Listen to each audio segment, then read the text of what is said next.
bolangizni ahvoli kasalligi hisobiga og'ir darajada. Mana shu kasallikning hisobiga og'ir darajada. Ikkala sidik nayiga mana, ikkala sidik nayiga tosh tiqilgan mana. Mana bunda ham bor, bunda ham bor. Shuning uchun buyrak ikkalasi ham dimlanyapti, siymayapti bola shuning uchun. Ming xil nazariya bor. Bittasi aytadi oziq-ovqatdan deydi, bittasi gormonlardan deydi, bittasi deydi genetik deydi, bittasi aytadi suvdan deydi. Juda ko'p kelib chiqish sababi, lekin hozirgi kunda buni aniq toshdan nimadan bo'lganligini bilmaydi hech kim. Lekin nazariyalar ko'p. Masalan, bitta kasallikni har xil fikrlar, odamlarda fikri ko'p, lekin imенно mana uni bo'lgan deb ayta olmaymiz. Ko'proq sizlarda ikkala tomonda ham tosh bo'lgan, bu yerda gormonlarda metabolik o'zgarish hisobiga ehtimoli katta. Qalqon simoqli bezni funksiyasini o'zgarishi, buzilishi hisobiga ikki tomonlama tosh bo'ladi o'shanda. Endi hozir biz nima qilamiz? Bu toshni kelib chiqish sababini yo'qotish kerak. Qachonki biz toshlardan qutulgandan keyin. Hozirgi paytda bizning vazifamiz ikkala sidik nayiga mana, ikkala sidik nayiga tosh tiqilgan mana. Mana bunda ham bor, bunda ham bor. Shuning uchun buyrak ikkalasi ham dimlanyapti, siymayapti bola shuning uchun.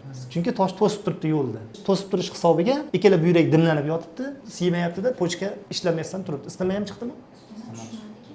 Buyrak yiringlayapti bu yerda. Shuning uchun isitma chiqyapti. Masalan, haligi suv, ko'lmak suv hech yoqqa oqmasa, bir joyga to'planib qolsa, hidi chiqib sasiydi-yu. Bu yerda ham buyrak chiqadigan yo'l to'siq. Mana pastda ikkala tosh to'sib qo'ygan, ikkala tomonlama. Shuni hisobiga sidik yiringlayapti. Shuni hisobiga isitma chiqyapti. Hech kundan beri isitma bor. 4 kun 5 kundan beri chiqib turadi, kech payt tushdi.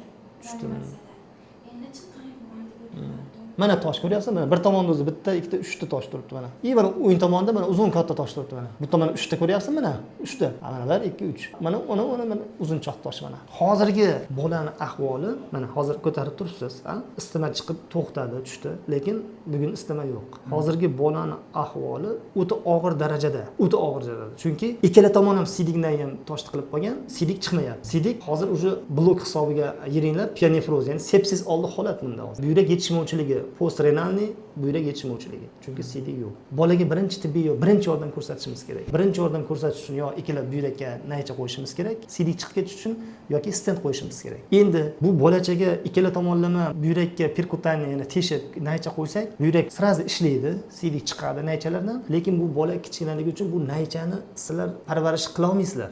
Bir kun, ikki kunda, bir haftada chiqarib yuborasizlar. Shuning uchun bunaqa holatlarda ikkala tomonga stent qo'ygan yaxshi. Ichidan qo'yiladi stent, bilinmaydi, ko'rinmaydi ko'zga. O'sha stent qanaqa stent nima vazifani bajaradi desangiz, stentni bitta uchi buyrakda turadi, bitta uchi qovoqda turadi. Ichi shlank. O'sha buyrakdagi dimlangan sidni qovoqqa tashib beradi, o'tkazib beradi. Bola siyadi, sidik ajraladi, chiqadi. Bu ikkinchi stentning vazifasi mana bu yerdagi sidik yo'lini mana tiqilib qolganda, sidik yo'lini kengaytirib beradi. Ertadan keyin biz stent olgandan keyin toshlarni olish osonroq bo'ladi. Keyin qilib beradi yo'l. Shu tomondan birinchi yordam ko'rsatiladi, bolada sidik ajralishi tiklanadi. Toshdi, o'sha stent 3 haftami, 1 oymi turadi, o'sha buyrakda ishlab turadi. Stentni olib, yana sidik yo'lidan kirib, lazerda toshni olib tashlaymiz. Hech yer kesilmaydi. Oldin bu operatsiyalar qonni kesib, sidik yo'lini kesib olgan. Kasallar juda qiynalgan. Hozir biz sharoit kesmasdan sidik yo'ldan lazer bilan olsa bo'ladi. O'sha stentimiz bizga foyda beradi, yo'lni kengaytiradi. O'z odatda biz o'sha tosh bilan kelsa, mana 5-6 yosh shunaqa tosh bilan kelsa, biz kiramizda kirsak, haligi sidik yo'liga kameramiz sig'maydi.